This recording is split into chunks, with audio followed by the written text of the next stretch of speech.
Welcome to all to the Design Review Commission meeting for the City of St. Gabriel. Today is January 24th, Monday, and it's now 6:30, and I'd like to call the meeting to order. We start with the Pledge of Allegiance. If I may ask Vice Chair Romo to lead us to the Pledge of Allegiance. Sure. Everyone put your right hand over your heart. I pledge allegiance to the flag of the United States of America and to the republic for which it stands, one nation, under God, indivisible, with liberty and justice for all. Thank you, Vice Chair. If I may ask the clerk to please conduct a roll call, please. Roll call. Chairman Chang, Here. Vice Chair Romo, Here. Commissioner Nadolny, Here. Commissioner Salo, Here. and Commissioner Tu will not, is excused for this meeting. Thank you. So we do have a quorum, and so we can conduct business. Tonight's meeting is a live stream on cable channel 3 and our online platforms. Please email all public comments to drc-public comments at sgch.org no later than the time the item is considered by the Design Review Commission tonight.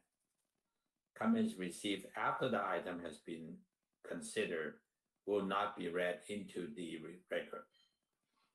Comments will be read by Assistant Erica Ortiz for up to 3 minutes each. To prevent any overlap in comments, each commissioner will be called upon to speak.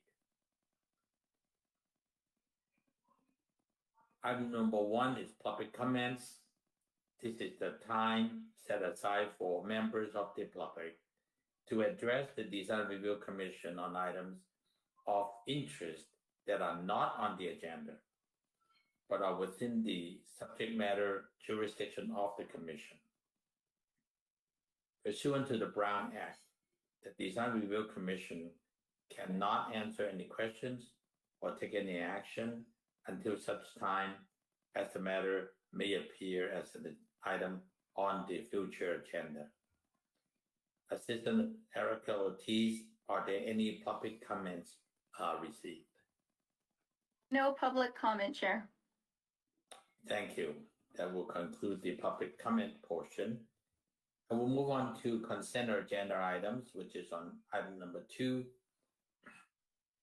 All items listed under the consent agenda are considered routine, and recommendations will be approved in one motion unless a member of the Design Review Commission or public requests separate discussion. Any of the Design Review Commissioners, if you would have any interest to pull any item from for separate discussion from the consent agenda. Hearing and seeing none, we will act the items as one consent agenda. Assistant Erica, did you receive any other requests from the public to pull any item? No, Chair. Okay, so if that's the case, then we will go ahead and act on, I'd like to entertain a motion to approve the consent agenda. That would be the minutes of the December 20th Design Review Commission meeting.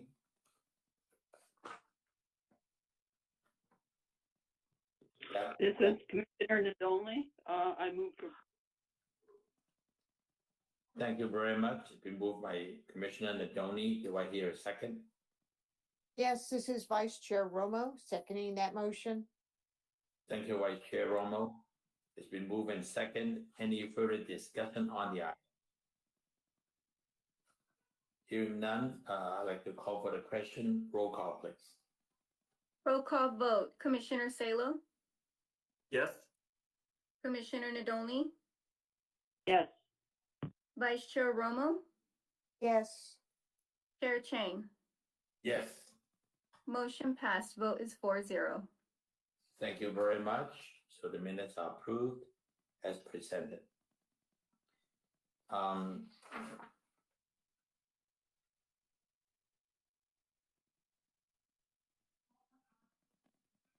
We go to item number 3, which is the public hearing portion.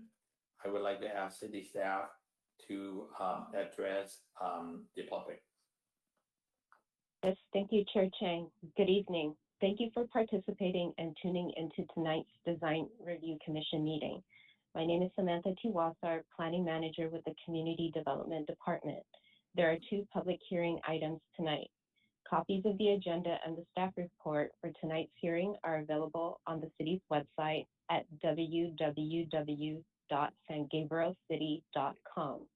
If you wish to comment on any of these items and are not the applicant, please email the public comments to drc-publiccomments@sgch.org no later than the time the item is considered by the Design Review Commission tonight. Comments received after items have been considered will not be read into the record. Any decision made by the Design Review Commission tonight is appealable to the City Council. The deadline for filing an appeal application concerning a decision made tonight is Monday, February 7th. Otherwise, any decision made tonight will be effective on Tuesday, February 8th. If you wish to appeal an application, please contact the project planner for the applicable application and fees. For each item tonight, staff will provide a summary of the staff report, followed by a presentation from the applicant. Then the public hearing will be open and the recording secretary will begin reading aloud the public comments that have been received during the hearing. Each comment will be read for up to 3 minutes. After the public comments are read, the applicant is provided the opportunity to rebut if they choose. Prior to the close of the public hearing, the commission may ask questions of the applicant, staff, or the city architect. However, once the public hearing is closed, the opportunity for public comment has ended. And Chairman, at this time, staff is ready to present item A. Thank you very much. Item A is on 1046 South St. Gabriel Boulevard, pending case number PPD 20-001, conditional use permit. The applicant is Creative Design Associate. I'd like to take this opportunity to formally welcome our new assistant planner, Marlon Cervantes. I had the pleasure to work with Marlon some time ago, and it really is a pleasure working with him. Welcome, Marlon Cervantes, our brand new assistant planner. Thank you, Chair. I look forward to working with all of you as well. Good evening, Commissioners. The public hearing item before you tonight is for a precise plan of design to construct a new commercial office development at 1046 South San Gabriel Boulevard, planning case number PPD 20-001. Next slide, please.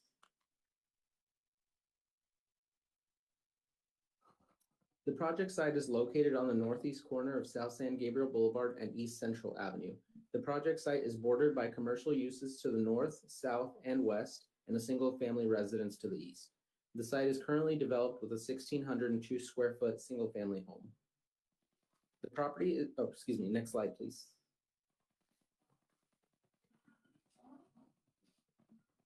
The property is zoned C3 commercial and limited light manufacturing and has a general plan land use designation of general commercial. Next slide, please. Above is an image of the proposed site plan. The project site measures 9,000 square feet. The proposed project is for a 3-story commercial office building measuring 5,096 square feet. The project site also includes bicycle parking under the stairway and 14 vehicle parking spaces, including an ADA accessible space and 2 tandem spaces. Next slide, please. The proposed project complies with the C3 development standards for building height, floor area ratio, setback, and open space. While the building square footage is 5,096 square feet, the floor area ratio for the project site is 0.69 or 6,276 square feet. This includes a permanently covered courtyard at the ground floor entrance, as well as permanently covered patio on the 3rd floor. These areas are not counted in the gross floor area of the building. Based on the gross floor area of 5,096 square feet, the project site requires 17 spaces, calculated at 1 space per 300 feet. A conditional use permit was previously requested and granted by the Planning Commission at the January 10th, 2022 meeting for a reduction of 3 parking spaces. Next slide, please. The project exceeds the open space requirement, providing 1,389 square feet or 15.4% landscaping, including planters in the parking lot and a 15-foot, 9-inch wide landscape area along the east property line to serve as a buffer between the commercial office building and the single-family residence to the rear. Proposed landscaping includes 2 24-inch box strawberry trees, 4 24-inch box crepe myrtle trees, and a variety of shrubs and blue chalk sticks to serve as ground cover. The final landscape plan will be reviewed and confirmed during the building plan check process. Next slide, please. The general plan land use designation is general commercial. This land use designation allows all forms of retail, service, office, recreation, amusement, and other commercial businesses which provide goods and services for the local population and those businesses which are targeted towards visitors and commuters. Additionally, the proposed development meets the following goals of the general plan. Next slide, please. This project is exempt from the requirements of Sequa per guideline section 15303 class 3 for new construction and 15332 class 32 for infill development. Next slide, please. The project proposal was noticed. Mailing notices were sent to all property owners and tenants within a 500-foot radius. Notice was posted at the project site as shown in the photograph below and advertised in the San Gabriel Sun on January 13th of 2022. The agenda was also posted at City Hall, the post office, and the public library. Next slide, please. In conclusion, staff recommends that the Design Review Commission adopt a resolution of the Design Review Commission of the City of San Gabriel, California, approving planning case number PPD 20-001 for a precise plan of design to allow for the construction of a new 3-story commercial building at 1046 South San Gabriel Boulevard, subject to the recommended conditions of approval. That concludes my presentation. Thank you. Thank you, Assistant Planner Marlin. Appreciate that. I'd like to see if we have any commissioners who would have any question for staff. Commissioner Sego, any questions for staff? No questions for staff. Thank you. Commissioner Nadoni? No questions. Thank you. Vice Chair Romo, any question for staff? Yes, I do have a question. The building is a 1923 Craftsman, and just wanted to know if it was reviewed by the Historic Preservation and Cultural Resources Commission. This request was not reviewed by the Historic Resources Commission. It was reviewed by the previous city architect. Concerns or any for potential historic significance of the building was not something that was, comments were not provided on that matter. Can I just get clarification on the threshold for a historic resource? I may have to defer that question to our planning manager, if possible. We would need a little bit of time to look that up briefly, Chairman and members of the commission. Okay, maybe when we get back to discussing the project, I'm fine with that. Thank you. Sure. I think Planning Manager can look up the city requirement, and then we'll get back to you after our discussion. Thank you, Vice Chair. So I'd like to open it up for the public portion of the meeting. Is the applicant here? If you are, please step forward and identify yourself with your name and address, and please do your presentation to the commission. Yes, I'm here. My name is Caleb Wong. I'm with Creative Design Associates. We're the architects for the project. Our address is 17528 Roland Street in the City of Industry. Good evening, members of the committee. My name is Caleb again. We're the architects. This evening, we're happy to present this project to you.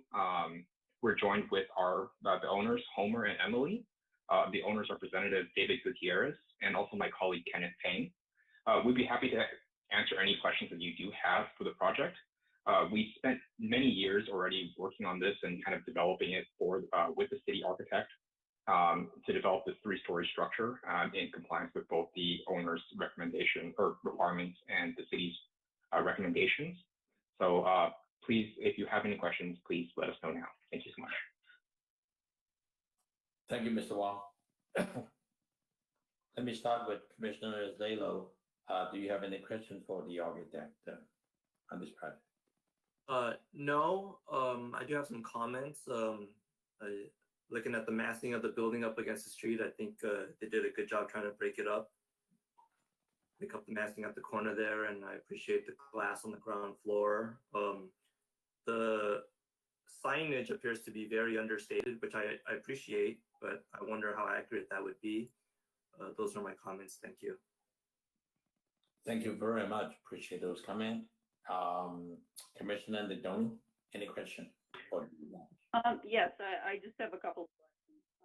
On the part site 102, there's a dotted line, and I'm going to assume that could be passive travel. But that's my question, and I guess I would question why the passive travel has to be the trash compactor. I'm sorry, could you repeat your question? I couldn't actually hear. We lost a good part of your voice portion. So, Commissioner Ndoni, please repeat one more time on your question. Sure. I'm questioning AS 102, which is the site plan. And it appears that there is a dotted line. And I'm going to assume it's path of travel, but I'd like the applicant to confirm that. And then my question would be is why that path of travel has to go to the trash area, because it seems to be that your backup space for some of your parking is pretty tight. Yes, we'd be happy to answer that question. You are correct. That dotted line and the circles are a path of travel to the back of the trash enclosure. This is an ADA requirement that we are able to have people with disabilities and mobility issues be able to access the trash enclosure without having to go through traffic and things like that. That's why we have the path designed in this way.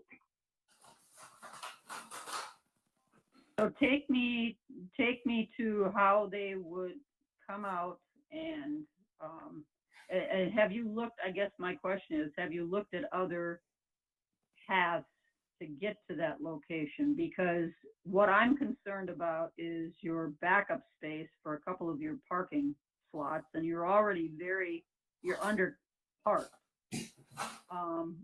especially with a compact tandem space. Yes, we've looked at other options.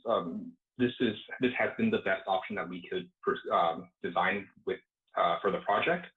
The accessible path of travel to the trash enclosure needs to basically remain on the site. We wouldn't be able to direct them off of the property line and go in another direction to get back into the trash enclosure.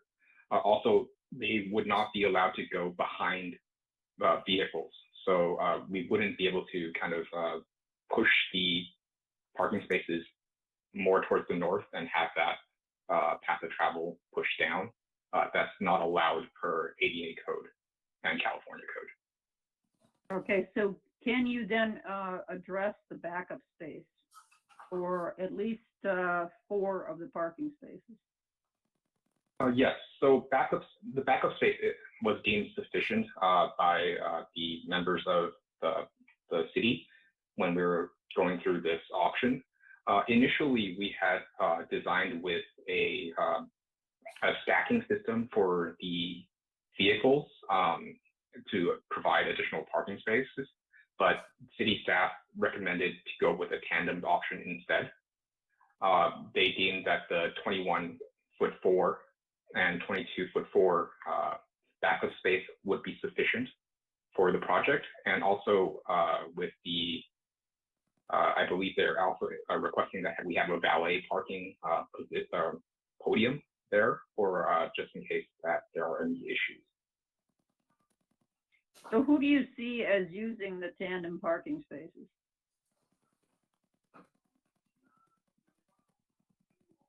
We anticipate the project would be, or those tandem spaces would be specifically used by the employees or staff working within the office spaces.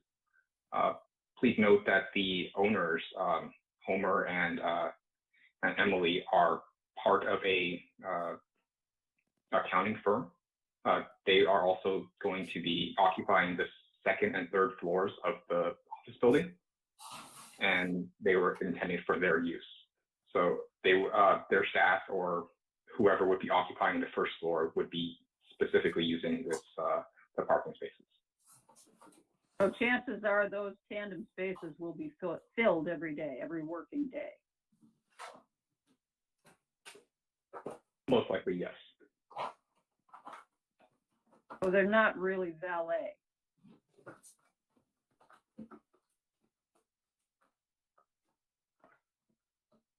That's a question. I'm sorry, I'm not understanding your question. The valet would be there just in case for any movement of cars as necessary.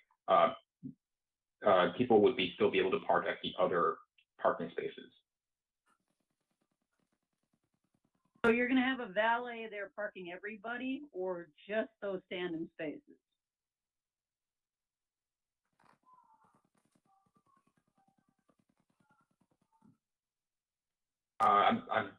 It would be for just I organizing the parking. Yeah, I just see a problem. I see a real problem with, you know, a car being parked in the compact space, and maybe somebody on the staff can address this. That is a very tight backup situation.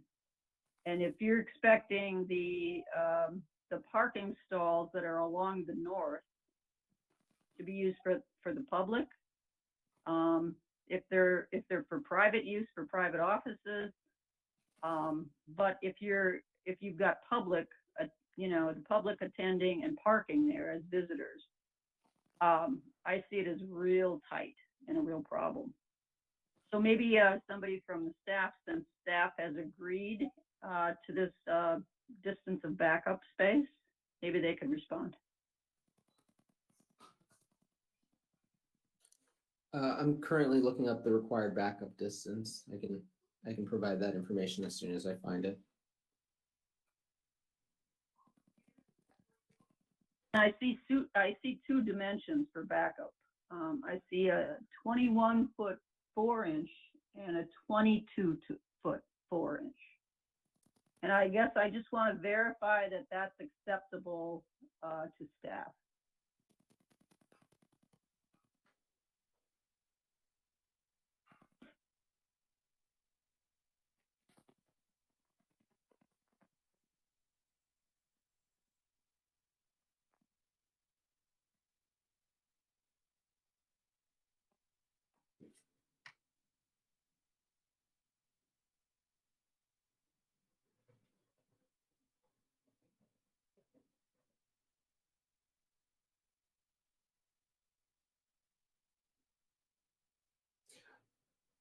Okay, so the code for access requirements for commercial spaces states that each parking space shall be easily accessible from a street or alley by means of a driveway having a minimum width of 10 feet. That's not for backup space, though. I don't believe the code makes specific mention for backup space, just for the driveway access from the parking. What about or- parking lots? You need to look in parking lots. Dimension of spaces.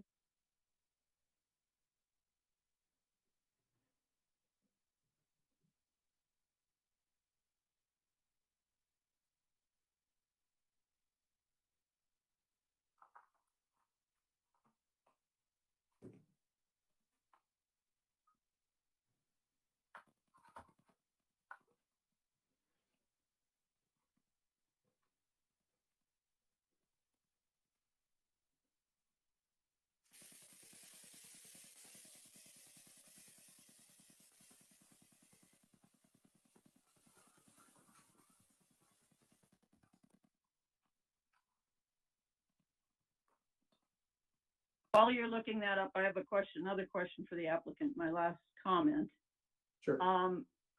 There is a neighbor's sign. It's a rather large sign on the top of their building to the north. Your building is practically right on the property line right there. So was there any approach to the neighboring property owner regarding their sign?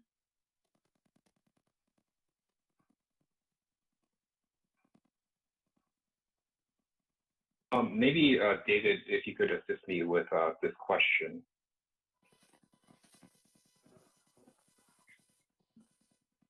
Good evening. Yes, members of the commission.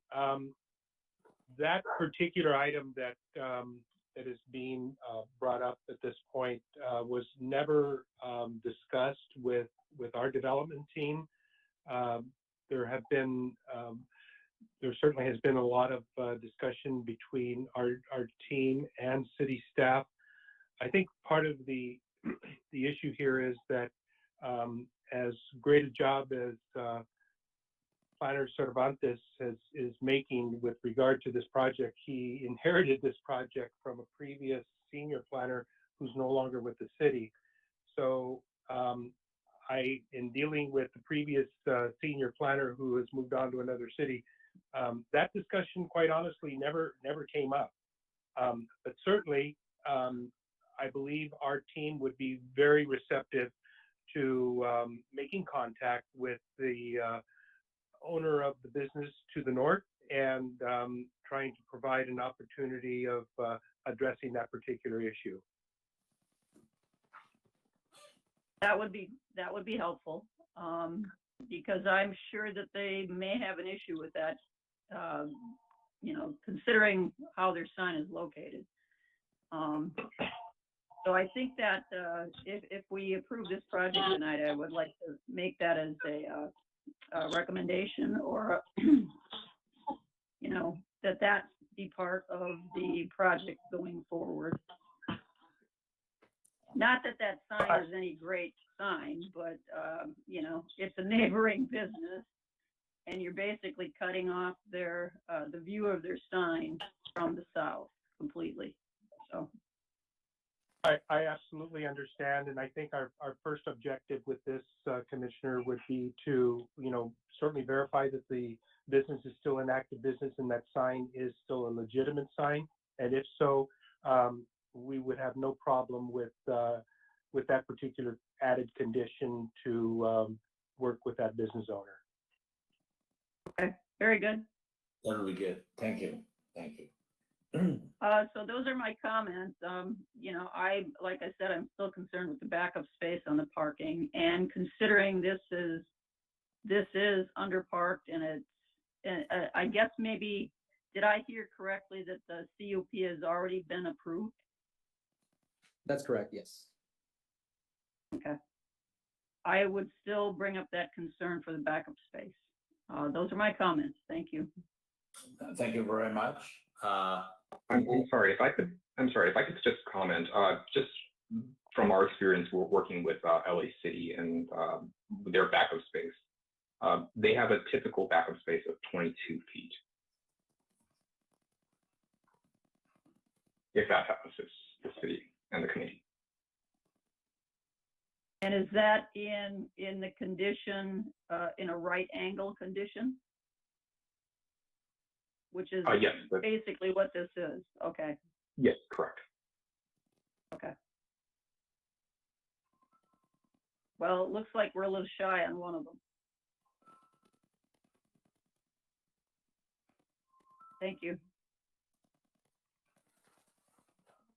All right, thank you, Commissioner Nadoni.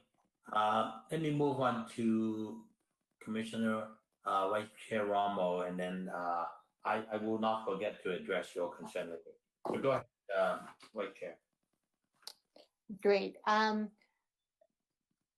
Just wanted to see if staff has a response yet before I start making comments. Yes, Chairman Chair, members of the commission, we wanted to take a moment to double check with the preservation ordinance. And a threshold would be determined by a survey which the city is in the process of undergoing. So as far as any years identified, that is to be determined by a survey, which currently is not established yet for the city. Okay, I understand. Generally, you know, the age of the building and it being a craftsman in San Gabriel is something that I think needs to be considered as a resource. And I think in Pasadena, there's several examples of how craftsman buildings have been retrofitted for offices. There's several along Marengo and just the Strobles, several streets in Pasadena. So this is why I'm kind of questioning the total demolition of this building. And our current architect and his staff might be able to discuss that and look at ways of preserving that and see if it qualifies as a historic resource here in the city. That being said, I'd like to kind of look at the overall project and kind of looking at the neighborhood and the landscaping. First of all, I'd like to, in their landscape plan, I didn't see any street trees on San Gabriel, and there are currently no street trees on San Gabriel in front of the project. So I'd like to make that as a condition of the project if this project moves forward. I'm also concerned about the notation for valet parking, because usually if you have a valet parking spot, the valet is moving parking spaces either within the project and stacking the vehicles. And I believe I heard that the stacking of vehicles was not approved. So then the other option for valet is parking outside of the project. So I think I'd like to try to get that clarified.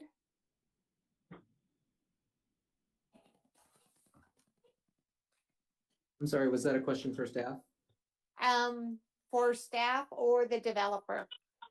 The developer might know while they're planning on using the valet parking on site or off site for the people where the car is going to be parked. Are going to be stacked within the project, or the parking stall is going to be outside of the project, and you'll have a valet operator running back and forth between this property and another adjoining property or adjacent property. Commissioner, or excuse me, Vice Chair Romo, may I take a shot at this? Sure. Okay. Maybe I can paint a little more clearer picture with regard to the intensity of use with regard to this particular project.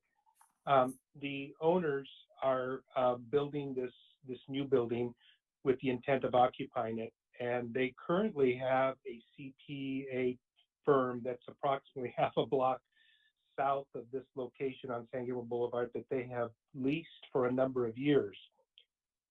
The number of people that work within their organization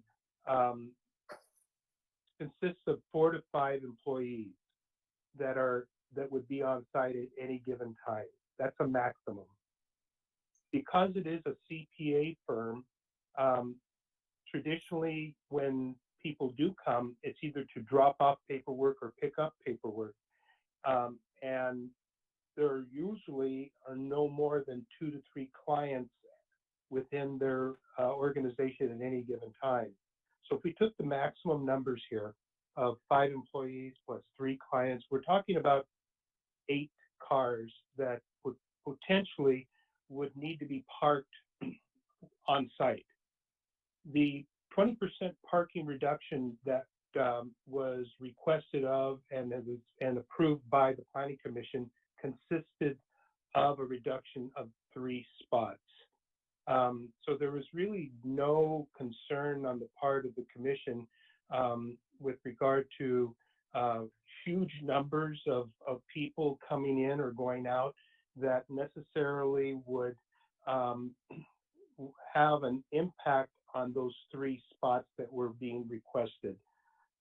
So again, if we were to look at other locations within the city of which required valet service is currently being conducted, we're talking about certain restaurants that I think we're all familiar with, one being on Las Tunas, without mentioning any names, that have a huge impact based on intensity of use of clients coming in and out. Also, to clarify, when I believe the architect spoke of the stacking in our original concept for parking, we were actually, in our initial plan, suggesting a lift where the lift would be hydraulically operated, where a vehicle could be stacked on top of another vehicle. For a number of reasons, that was deemed to be impractical. So the city came back and suggested that we would do a tandem parking for these 4 spots, of which ownership suggested that they would probably occupy. The only reason that we are suggesting a valet is because it was told to us by city staff that it was required by code when a tandem parking was requested or would be requested. If based on intensity of use, quite honestly and practically, there is real no need for a valet service. You know, our suggestion is that there will be, on a routine basis, many stalls available on site based on what is being considered for the intensity of use of this business, if that makes sense. I understand your explanation here. I'm getting some feedback from someone. So here's my general concern is right now, we don't know who that ground floor operator is going to be, what type of use that's going to be. So that ground floor use may boost the intensity to have more cars on site. Unless you do a dinner house that's going to be open when the office building is not being occupied, then you have a shared parking situation here, and there would be, all of those spaces would be available for the restaurant. When a building is built, we look, the way I look at it, it's going to be about a 50-year commitment to the neighborhood. So when you look at that 50-year commitment to the neighborhood, the uses more than likely are going to come and go.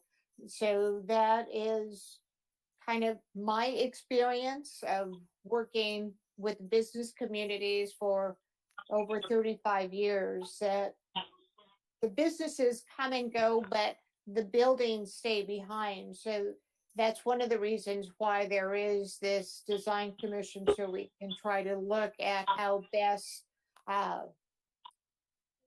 to provide the community with a good asset for around 50 years.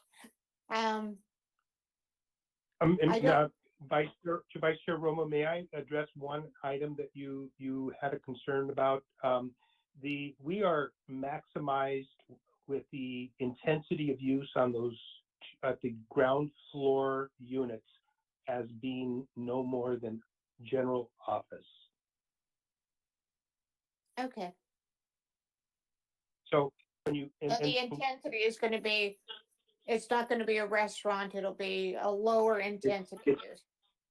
that is absolutely correct, and I fully understand, your intent and your questions. Certainly, having many years of experience myself on the other side, so we took that into account.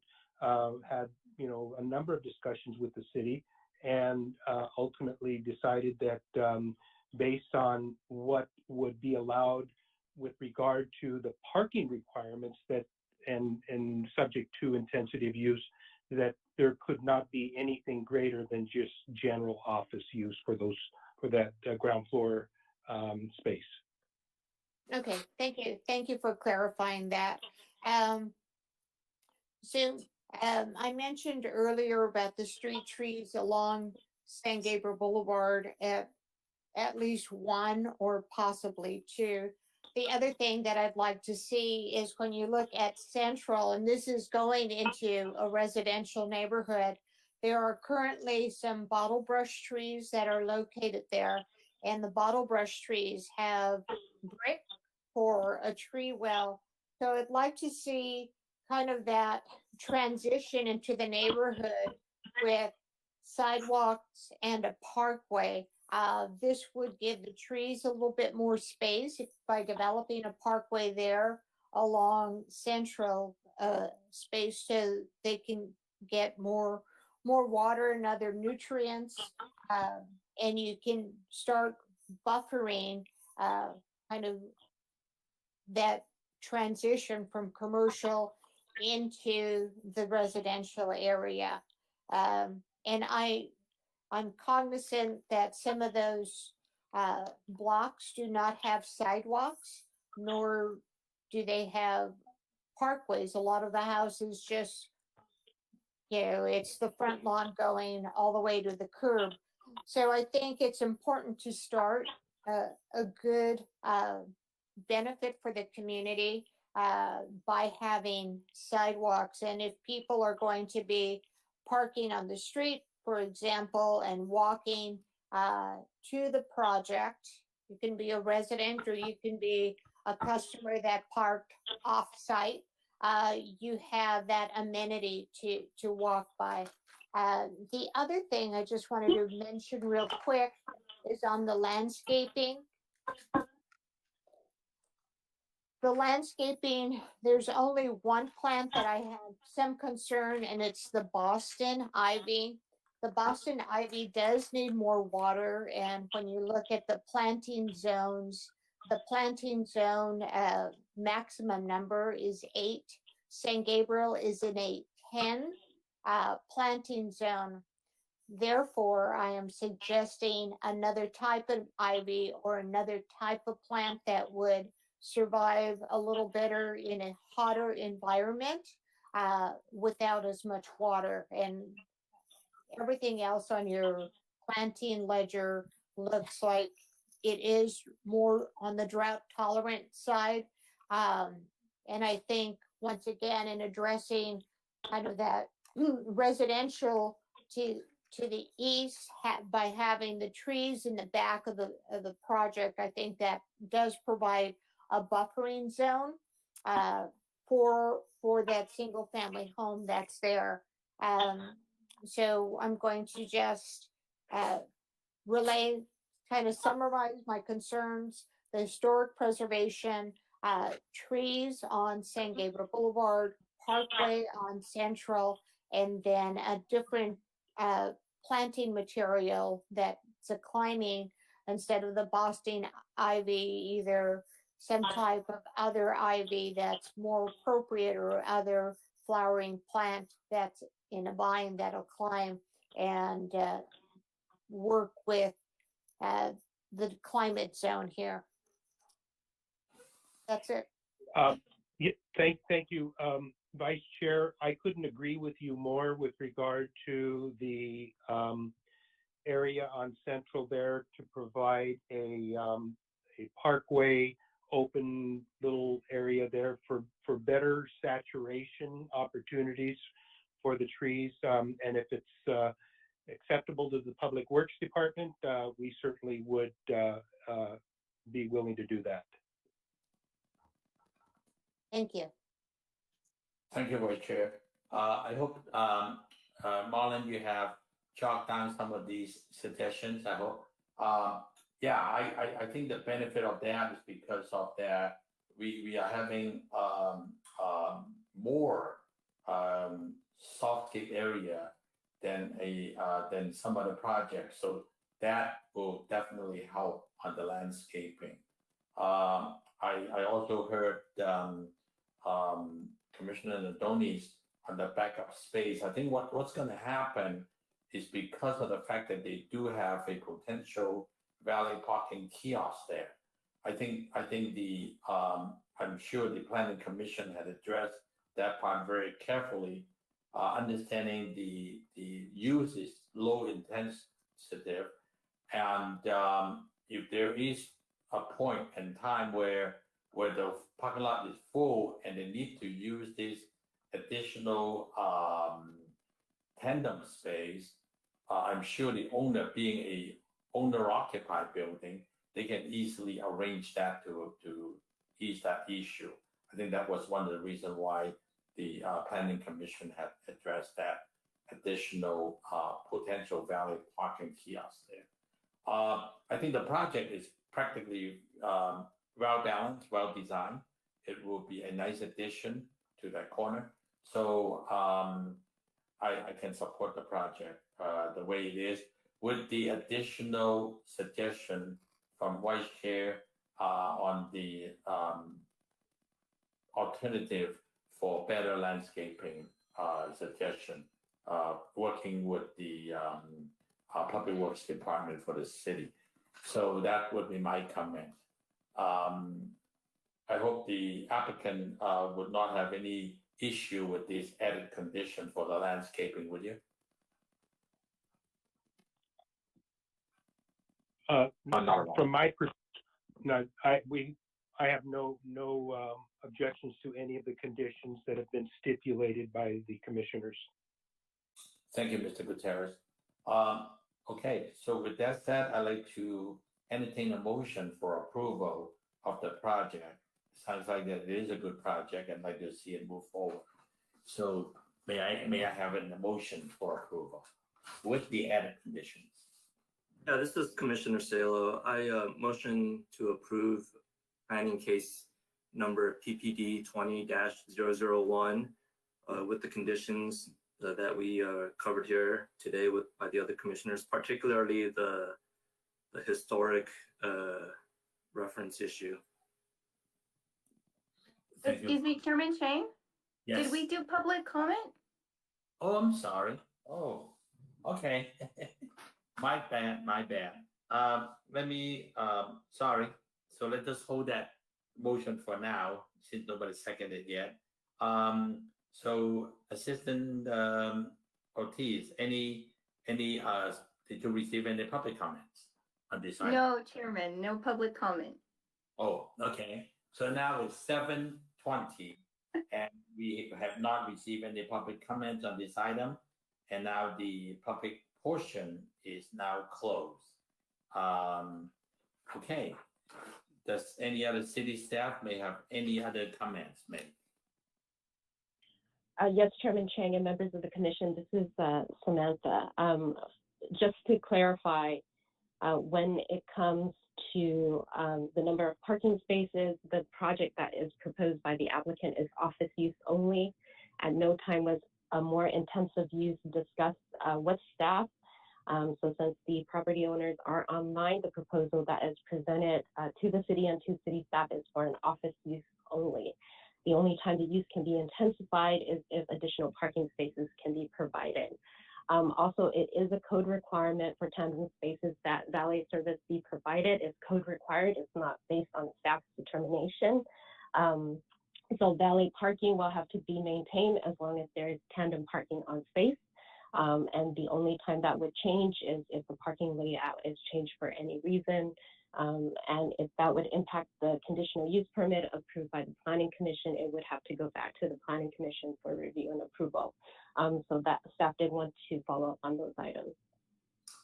Thank you, Samantha. Appreciate that. I think if they are providing valet parking, then I think we'll probably address all the issues as far as backup, overflow parking, and all of that. So that should be fine. Okay, thank you very much. And the applicant that indicated they will definitely would accept the recommendation and suggestion from Vice Chair Ramos on the landscape improvement. So that would be fine. I do hear one comment from Commissioner Salo, and I'd like to entertain a motion, a second to that motion. Let me go ahead and second the motion then. So this is with the added conditions on the landscaping and talking with the city and providing maybe one additional street tree as the Public Works Department can allow and work with the species. So there is a motion and there's a second. Let's call for the question then. Roll call vote. Commissioner Salo, Yes. Commissioner Nadolny, Yes. Vice Chair Romo, I'm going to vote no due to the historic preservation issue. So I just wanted to clarify my no vote because once you lose the building, it's lost forever. So and without having that review, that's my concern. okay. Chairman Chang, Yes. motion is passed. Vote is 3 yes, 1 no. Thank you very much. Motion carries. Maybe we can set aside a little time at the end of the meeting to discuss the preservation portion that was suggested by Vice Chair. I think we can take a look at that later. Okay, so we move on to agenda item.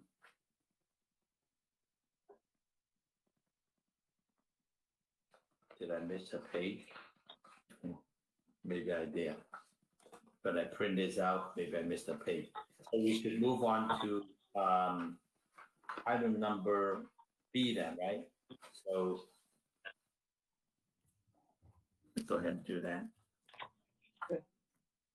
Thank you, Chairman Chang. I'm going to introduce this next item. Thank you. Thank you. Good evening, Chairman, Vice Chair, and Commissioners. The last public hearing item before you tonight is for a precise plan of design to propose the development of a 10-unit condominium development located at the addresses 216 to 220 East Broadway. This is planning case number PPD 21-004. Slide number 2, please.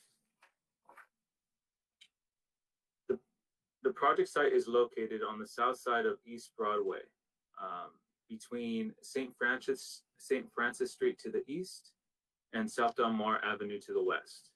The project site is bordered by multifamily residential to the west, north, and east, and commercial, existing commercial development to the south along Augustino Road. Slide number 3, please. The property is zoned R3 for multiple family residence and has a general land use designation of high density residential. Slide number 4, please. The proposed project complies with the R3 development requirements for density, lot coverage, height, setbacks, open space, and parking.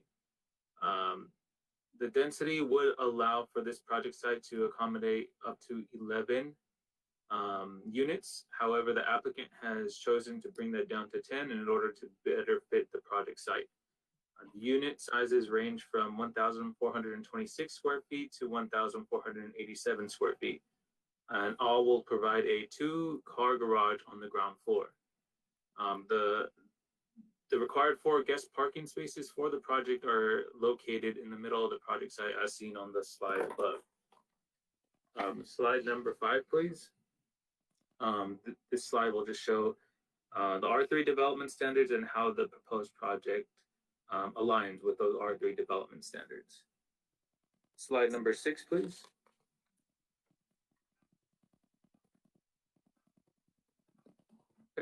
Slide number 6 and slide number 7 are some rendering views from the street and taking the context and the neighboring properties into consideration for the project.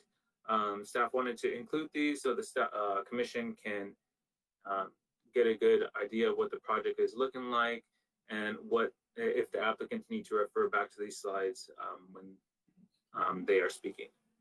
So you could go to slide number 7, please, for 2 other renderings. Thank you. Okay, slide number 8, please. On January 10th, 2022, the Planning Commission approved the proposed tentative track map number 83378 for the proposed 10-unit development and approved it with a vote of 5-0. Slide number 9, please.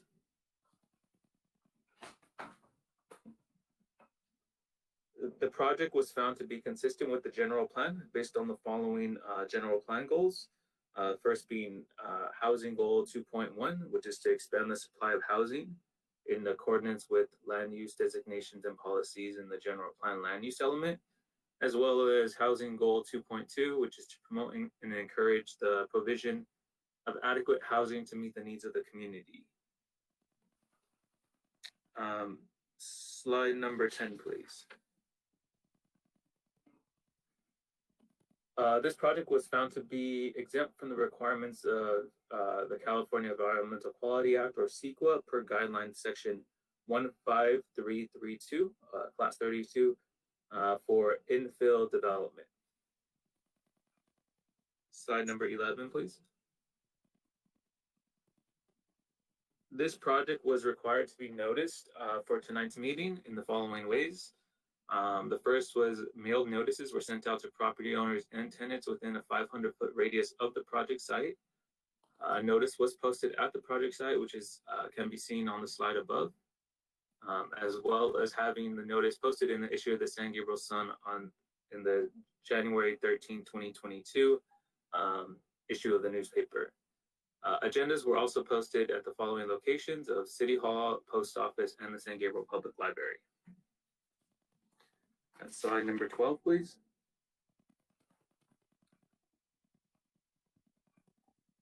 Thank you. And to conclude, staff recommends that the Design Review Commission adopt a resolution of the Design Review Commission of the City of San Gabriel, California, approving planning case number PPD 21-004 for a precise plan and design at 216 and 220 East Broadway for a 10-unit condominium development subject to the recommended conditions of approval.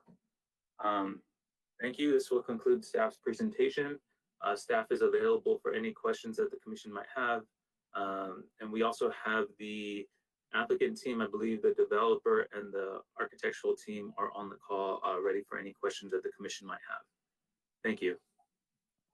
Thank you, Anthony. Question for commissioners to staff. I'll start with Commissioner Salo. Do you have any question for staff on this project? I don't have no questions for staff. I see. Thank you. Commissioner Nadoni, any question for staff? Just one.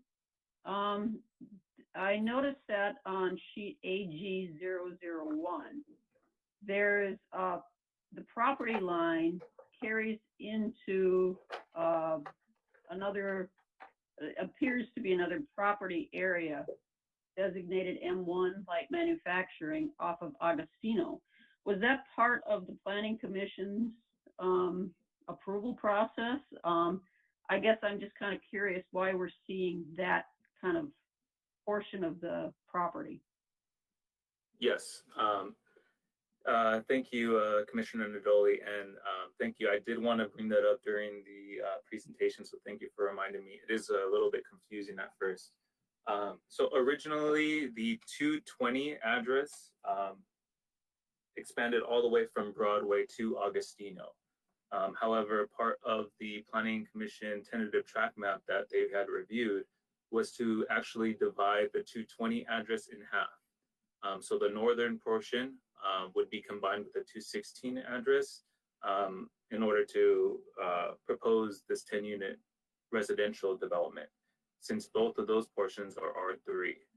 However, the southern portion of the original 220 address is actually zoned M1. The parcel was zoned R3 at the top and M1 at the bottom. So the project before the commission tonight is only for the residential component. The applicant hasn't relayed anything about anything being developed for the M1 portion as of yet for the industrial. We could definitely get the applicant to maybe comment on that, but at this time it's just the residential portion, and the Planning Commission did approve the tentative map to cut that longer parcel in half. Okay, so to clarify, the property, all the dimensions, the square footage, everything, the coverage that we're looking at is just for the two northern parcels off of Broadway, correct? That is correct, yes. Okay, all right. Yeah, I'd be curious to find out once the applicant is able to speak what the intention is for that back area, which I assume is their part of their ownership. So thank you. Thank you, Commissioner. Vice Chair Romo, any question for staff? No questions for staff. Thank you. Yeah, basically, my portion is the same question that Commissioner Doni has, because I tried to figure that out, and then it was on the survey. It runs continue on, but then the plan finally, the site plan shows that it stops up in line with the westerly property, which I understand. Okay, thank you very much for that. And so let's see, we'll finish that question to Commissioner. If I may ask the applicant to address the commission, please give us your name and address for the record. Good evening, Chairman and Commissioners. My name is Todd Bowden, representing the applicant, and my address is 212 West Foothill Boulevard, Monrovia. Thank you. Do you have anything to add to walk us through the project, or is the architect going to do that, or are you going to do that, or do you have anything to add? Yeah, first of all, I'd like to thank staff for the comprehensive review of the project. We do have our architect, who's represented by Dale Brown, and they can give you some additional insight on the project, the style, how we envision it to fit in the neighborhood, and provide much needed housing, of course, for San Gabriel. Our project meets and in most cases exceeds all of the zoning requirements, including but not limited to building setbacks, height, parking, open and common space, and density. Again, I would like to thank staff for working diligently with us throughout the application submittal process, and we feel we've brought a quality and well thought out project in front of you this evening. I would like to make one comment with regards to the M1 parcel. So the vision for that parcel off of Augustino, it again, as Anthony stated, that the northerly portion of that property was residential, and the southerly, just because of its location on Augustino, was kind of always deemed M1, but it's a connecting parcel, so there's only one APM. So it really could never be split. So with our tentative tract map, we're actually parceling that southern section out of the project, and it will become a true M1 lot, once we do the subdivision. From there, we're still working on our due diligence to see exactly what is going to be built, if it's going to be for sale, for lease. We do have a lot of options for, what that commercial building could look like along Augustino, but we don't have a firm handle on exactly what it's going to be yet. As like I said, we are still doing our due diligence. So would it be fair to say that that lot should not be considered at all tonight? We're really only considering the residential portion. Would that be fair to say? That is correct. Yeah, okay. That is correct. We want to make sure that understood. All right. Anything else you want to address the commission over and above what's in front of us? Yeah, I would like to introduce Dale Brown, who's on the call with us, representing the architect, and he can give a little bit more insight on the project and the intent. Thank you, Mr. Bowden. Mr. Brown, you want to... Yes, go ahead. Just double check that you can hear me. Yes, we can. Yes. Great. Well, Chairman Chang, Vice Chair Romo, Commissioners, greetings from the other side of the dais. It's fun to be with you this evening. And again, Dale Brown, Onyx Architects, 2540 East Colorado, Pasadena. So I wanted to take just a little bit of time to talk about the general design and some of the elements, particularly I think related to the site and to the building exteriors.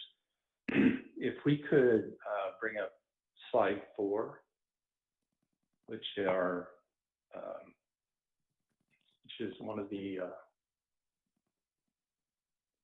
I'm sitting here waiting on the, but I'll go ahead and speak. Okay. So So the design intent is to do contemporary architecture scaled to complement the neighborhood, which is predominantly 2-story, relatively high density multifamily, rather than just sort of rely, if you will, on sort of current or common design approaches. We felt like we wanted to add some additional elements to the project, if you will, to the way it appears. The notion of familiarity, having details that are common to residential architecture, so it feels right. And then the notion of warmth through the use of materials. So there's both some plaster and 2 colors and some details, and a change of plane between 3 changes of plane between all of that. And then the landscaping, particularly in the front, but throughout the project, to give it a sense of well-being. I think if we could go to slide 6 or 7. So we did select a contemporary design for the project. There's a variety of architectural styles that are in the neighborhood. Some of them that are relatively adjacent, that are more contemporary, if you will, or sort of 1960s version of contemporary. So again, we wanted to use just some more current contemporary design cues and not try to head into or match any necessarily specific architectural design that was in the neighborhood. So we both integrated horizontal elements and vertical elements, excuse me, and wanted to marry those elements with sort of current construction techniques that allows for the best quality. So by keeping the building simple, by keeping it contemporary, the costs are focused on craftsmanship and less on simulating, if you will, historic building design or methods. If we could go, I'm sorry to jump around a little bit, we're using the presentation drawings, but if we go back to the site plan, slide 4. So one of there's transition that's happening between the street and those front units, and as you go along the side, and the the elements of the landscaping in that front in particular, the shelter elements, the low walls, and the windows and the entrances that are pushed back. We wanted to give an opportunity for a transition in scale, and we wanted to give a sense of defensible space. So all those elements that occur along the front of the buildings do that. The porches create shelter, they create a sense of welcoming, and then we feel like we have some rich and well-crafted details on the street-facing walls. If you look at the material sheet that should be in the set of drawings, we have some really nice low walls that occur that are these random kind of CMU block that has random finishes and dimensions, and we think it creates this really strong character for those low walls.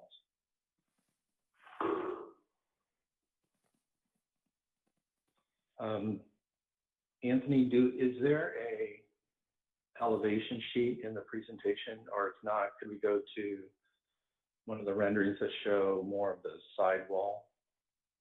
Yeah, I don't think there's any yeah, it's just going to be the renderings. Okay. For no regions. So when you look at the, is that, let's see, what is that? Is that 6 or 7? Appears to be 7. 7. Can we try 6?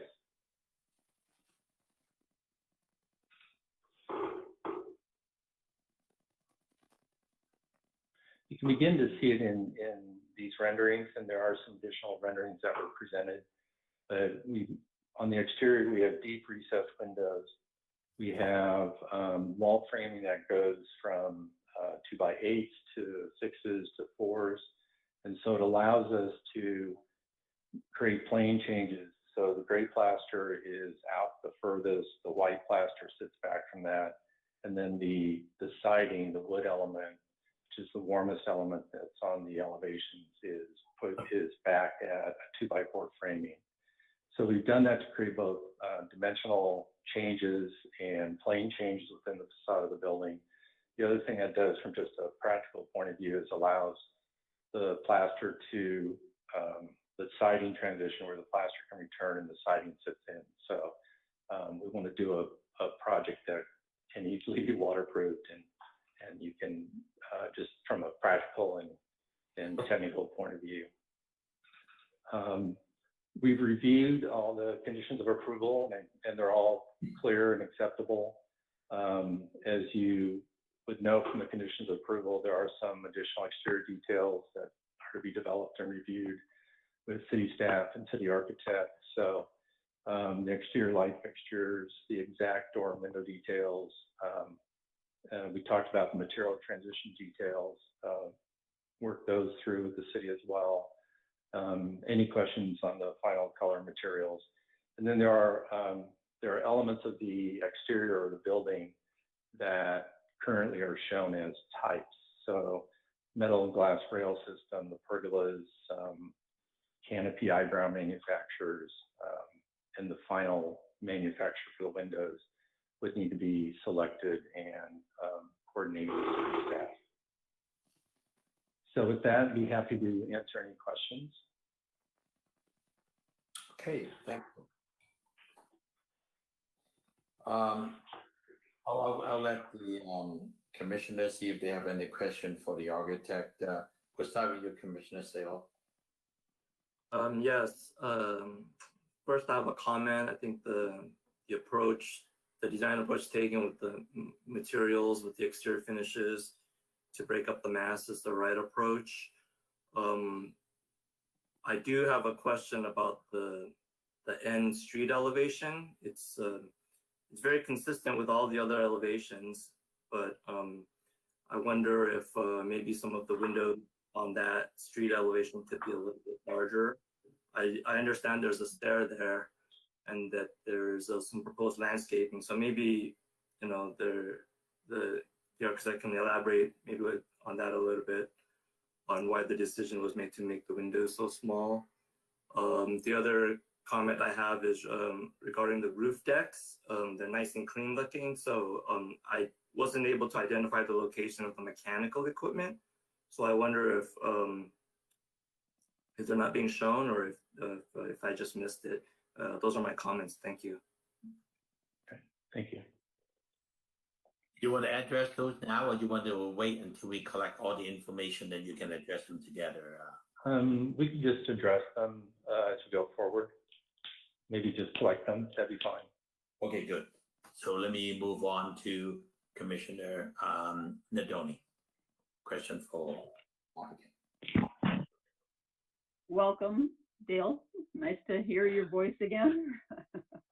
Greetings. Just a couple of comments. First of all, I have to commend you on what a very complete project package, I should say, that you have. It's rare that we see something as complete as this. I have just a couple of comments and questions. Maybe some of it could potentially be for staff, but the heights I see are just to the actual rooftop, does not include any of the rooftop guardrail. Is that consistent, with what we have in the code? Because we have a maximum building height of 28 feet, but we're seeing that guardrail, another 3.5 feet at least higher than that. It may even be higher than that. So that's a question I have for staff. I can answer that as well. But... Okay. Well, just the quick answer to that is that the height requirement is the top of parapet. So we pulled those rooftop outdoor spaces in. So we work with staff a lot. So by definition, the guardrails are not part of the parapet. So it can exceed that height requirement. Yeah, okay. And Commissioner Nadoli, just to also echo that and kind of clarify on it a little bit too. So the way that the code is written is it uses the word structure. It's the vertical distance measured from the mean average, or the average mean natural grade of the lot to the highest point of the structure, and a structure is defined as having a roof supported by columns or walls. So I think it kind of echoes what Dale, Mr. Brown was stating. Yeah. Okay, all right. Then my other question or other comment is, you on the site plan, you're using pavers. It looks like concrete pavers for the driveway, which is that's good. It also allows for some percolation, I would assume. But you have all of the walkways on the back sides of the buildings. So all the walkways to the west and the east are all solid concrete. And I would like to see something a little bit more of pavers, a little bit more permeable surfaces over there, rather than just have a lot of concrete. I mean, really, when you look at the site plan, you've got a lot of planting, which is well done. But if that's all just concrete, even if it's stamped and colored concrete, it's still just concrete. So I'd like to see something maybe a little bit more permeable on those areas. So those are my comments. Oh, one more thing too, and this may go to the owner. So the property on Augustino, will you be using that for construction access?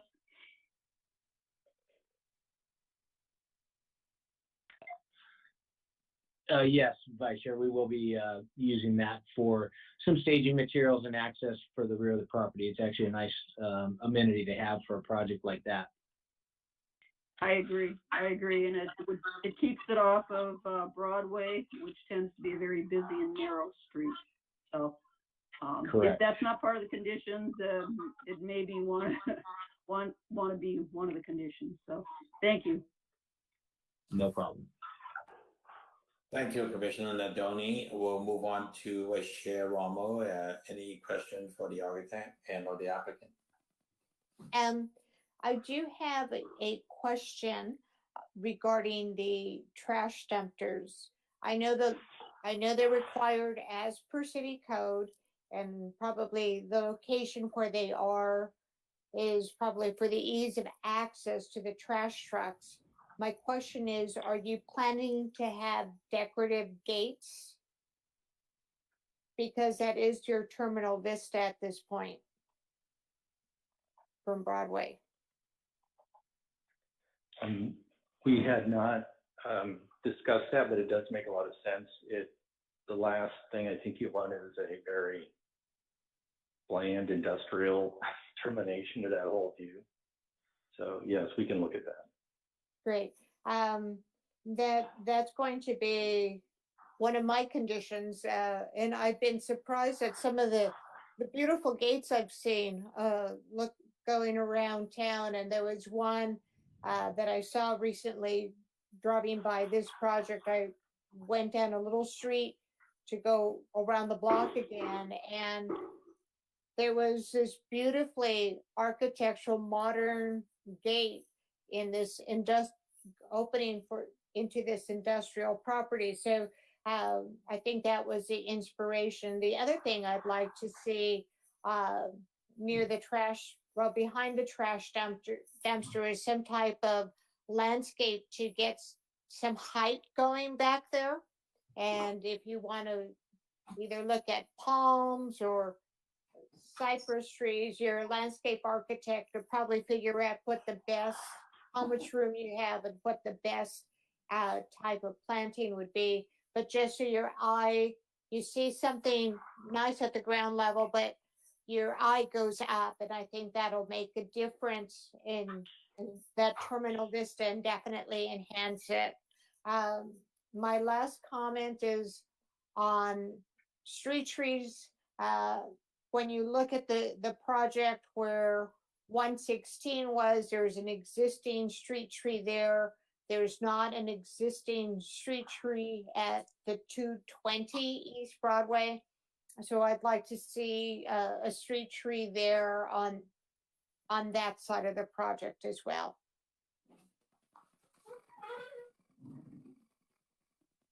And that's it. Okay, thank you very much. I don't have too much question. I think the chosen material is great. I only have one, basically that may be a question. On the front elevation facing the street, which is the north elevation there, that if I hear you correctly, Mr. Brown, you said that the white stucco and the gray stucco are change of the different 2x6, 2x8, or 2x4.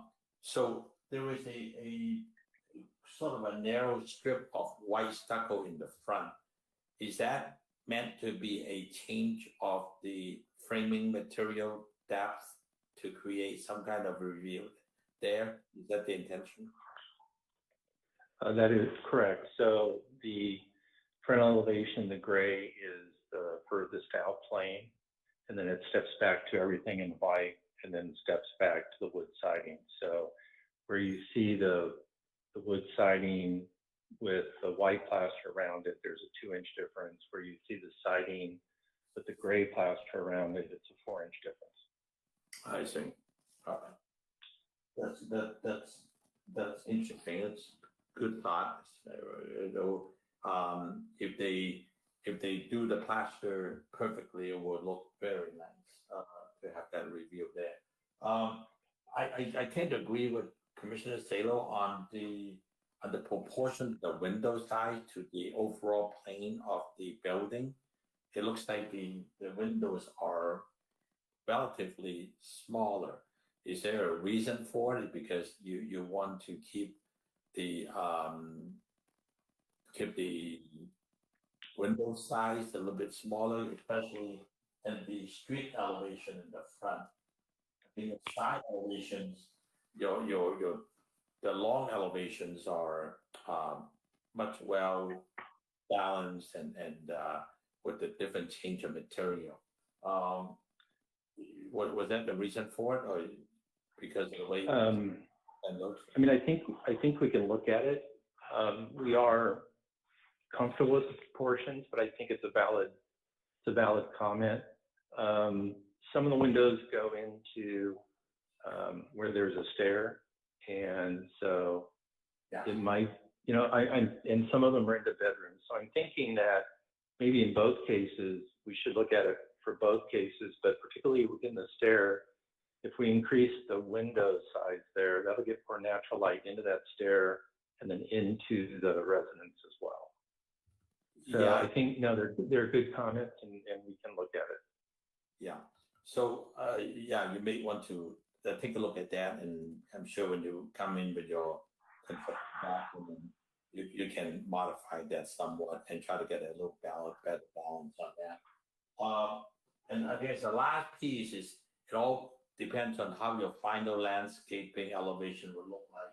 I'm looking at like the A3.0 on your south elevation. Looks like the whole first floor and the first level had pretty much a fairly large solid stucco wall without anything there. I don't know if the landscaping at all goes there, or it's all concrete to stucco, solid wall. You may want to take a look at that. That would be on A 3.0 under the fourth elevation at the first level. So if anything else, No, that's a good comment. I think we can look at it. I think they go, again into either a stair or a garage. So we'll look at that. But again, if there's a reason not to have an opening there, or maybe it's an opening very high on the wall for some natural light, then really considering what kind of landscaping is at that location. That's what I was thinking. It depends on how the floor plan works out. If not the proper place to punch any opening, some landscaping there will help soften that wall, because it was just a big solid whole level wall on both sides. So that's right. That comment. So I'll make that one of the conditions for you to consider. That's about my question. Maybe I'll ask the city architect. Ron, do you have any comment on this project that you want to share with the commissioners?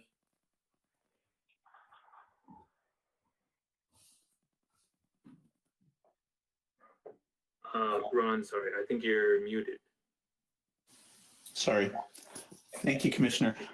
I share your concern about small windows. I made that comment as well. I think there's small windows everywhere. I made a comment about the trash. The trash is at the end of a very, very long alley, and I was wondering, are the trash trucks really going to go all the way down the alley and then back out all the way? And the applicant has responded that a pilot truck is going to go get the trash and pull it out to the street, so the trash trucks won't actually drive all the way down. So I think that's a good idea if that will work. One of my biggest concerns, though, is about the trees on both the top and the bottom sides of the project. That the trees that are shown are very large trees, but they're shown underneath a very big overhang. And so I don't think they're achievable. The respondent has given a diagram where they have yellowed in the area of the very large overhang with a note that says no large trees will be placed in this, but the drawing still shows large trees placed under the big overhang. The overhang is like 10 or 12 feet wide. And then a final comment to Commissioner Romo. I think you had a very good point about at the end of the long vista, the trash location, some nice gates. But behind that, I think you were talking about palm trees or something vertical.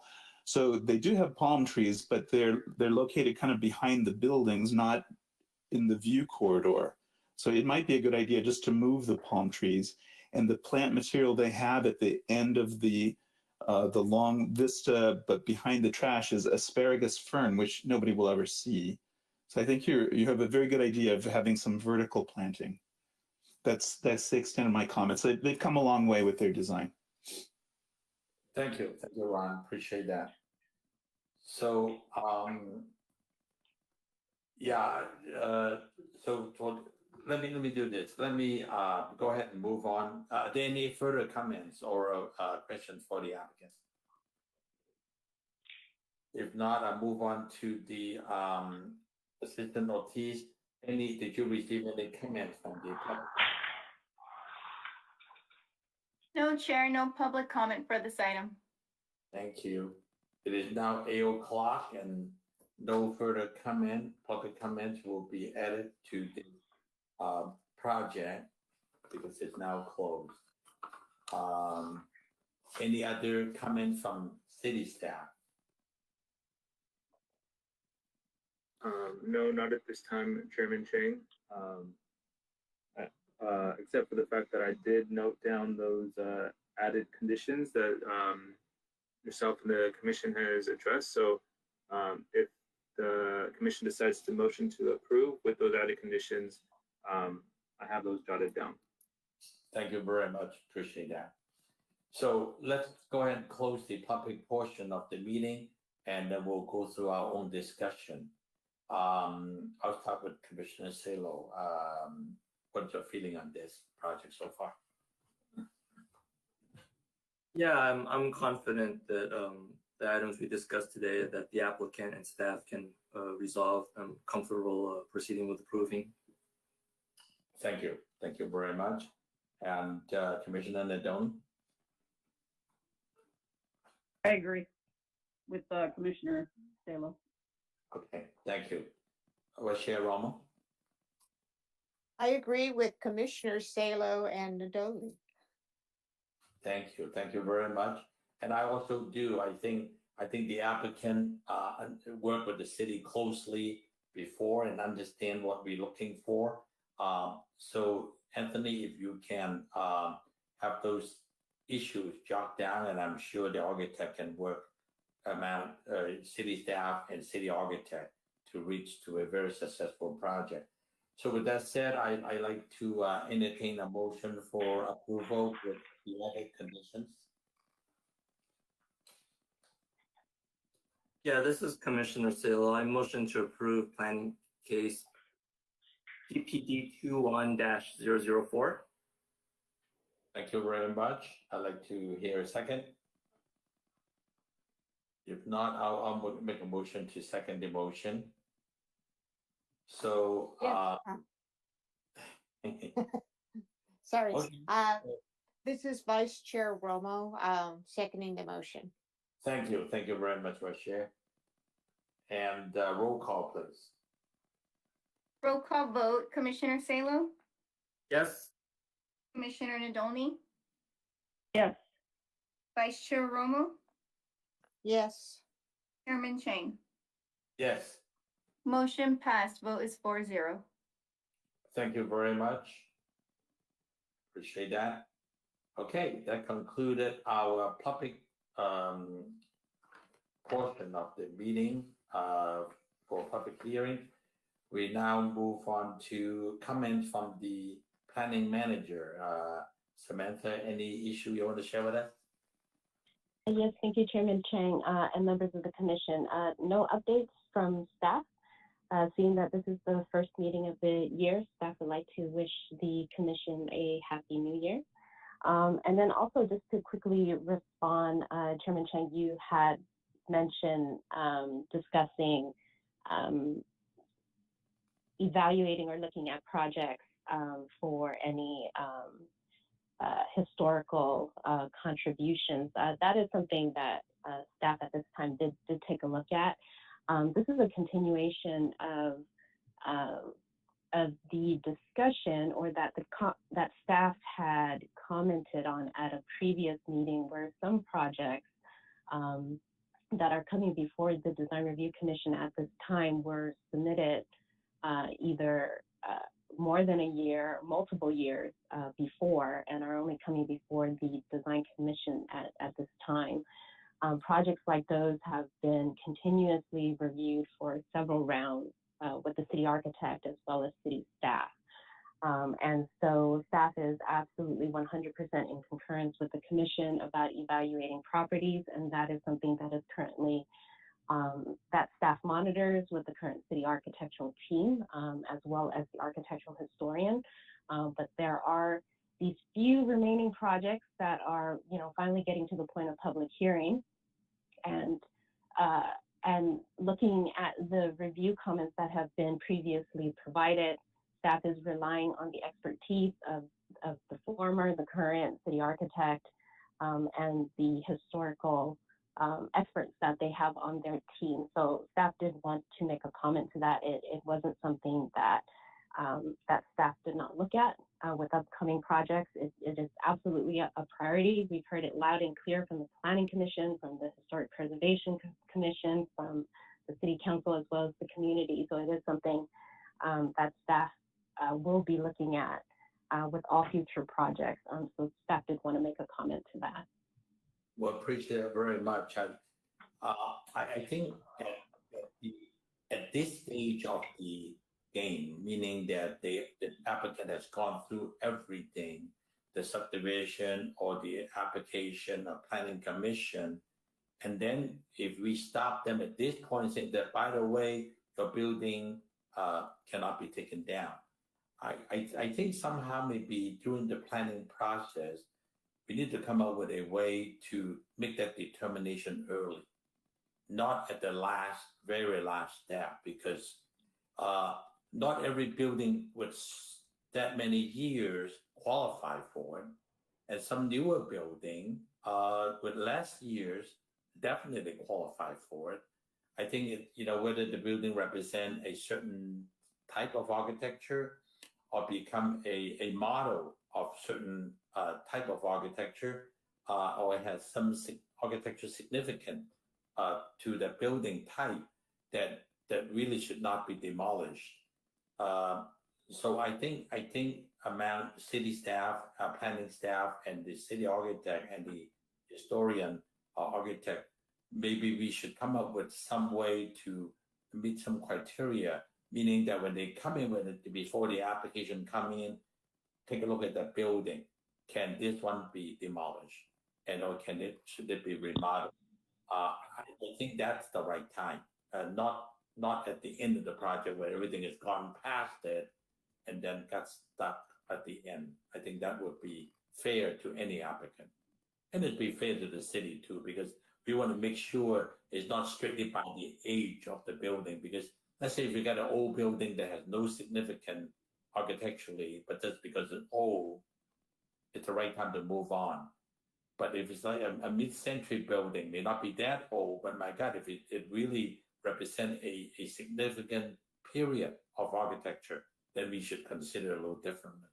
So I just want to make sure we have some kind of discussion, and maybe city staff can have some discussion on that. Yes, and that's a great suggestion, Chairman. And staff can definitely work with the city architects team to come up with a screening process early on. Thank you. Appreciate that very much. Any other comment from anybody? Chairman Chang, I have one comment. Just to please have your binders out on your front porch so I can drive by and I'll take them out. Thank you. You got it. We'll make sure we get out. Yeah. Thank you. Yeah. Thank you. All right. Beautiful. If not, then I'll move on to the commissioner's comment and any conference meeting reports. Any of the commissioners may have something you want to share with the commission and or city staff. Yeah, I just want to make one comment. We thought that we were going to reach very close to be meeting again in person. With this spike, the way it is now, it's not going to be anytime soon. The census in the hospital does not look good at all. most of the patient rooms are filled. The only comforting piece is that the ICUs are not as bad as last year, a year, 2 years ago actually, when we first had it before the vaccination. It was scary. The hospital is full. The ICUs are full. This time we got the hospital rooms are full, but at least ICUs are not as bad as before, meaning that people are not as sick as before. So we just hope that this will leave us soon and get away, and we can get back to some normal life. So I just want to thank staff and thank the consultant and all the applicants for putting this project through in this difficult time. It's not the easiest time, and by any means. It's very difficult to go through any development projects. So any other comments from anybody? If not, it's 8:10, and we'll like to adjourn the meeting to the regular meeting of the Design Review Commission on Monday, February 28th at 6:30 on Zoom again, I guess. So thank you very much, and we'll leave the binder at the front porch for Anthony.